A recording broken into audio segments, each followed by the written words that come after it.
जो औरतें हैं ना हाउसवाइफ, नाश्ता करते करते पूरी रूटीन को अपने दिमाग में सेट कर लेती हैं।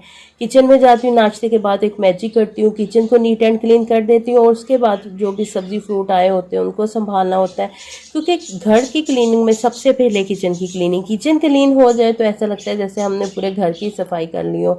और बेडरूम क्लीन करना हो तो उसकी सबसे अच्छी ट्रिक ये है कि सबसे पहले बेडशीट अपनी बेड को ठीक करो, सेट करो, ऐसे लगता है जैसे हमने पूरा bedroom he neat and clean कर लिया। और सब फिर चलते हैं अपने खुले डुल्हे सेम की तरफ।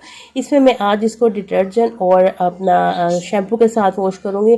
बिलीव करें इतना अच्छा कोई ब्रांडेड बन जाती है सफाई करने वाला आइटम कि जैसे कोई अच्छे ब्रांड का हो, और खुशबू को इतनी खिली खिली आती है।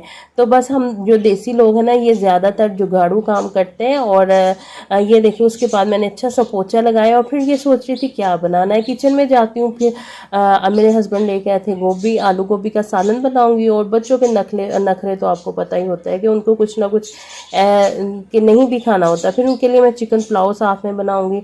और बहुत जल्दी जल्दी मैंने ये सब कुछ किया और तकरीबन ये 35 मिनट की वीडियो को मैंने 1.5 मिनट की वीडियो में आपके लिए कन्वर्ट किया। अगर आपको मेरे चैनल पे, अगर आपको फुल वीडियो वॉच करनी है तो मेरे चैनल पे आना होगा और मेरे चैनल को आपने सब्सक्राइब किए बगैर नहीं जाना। कमेंट सेक्शन में अपनी राय से आगाह करना है। और देखिए मैंने किचन नीट एंड क्लीन कर लिया, बर्तन वॉश कर लिए और सारा खाना मेरा रेडी हो गया। आज की रूटीन मेरी डन हो गई है।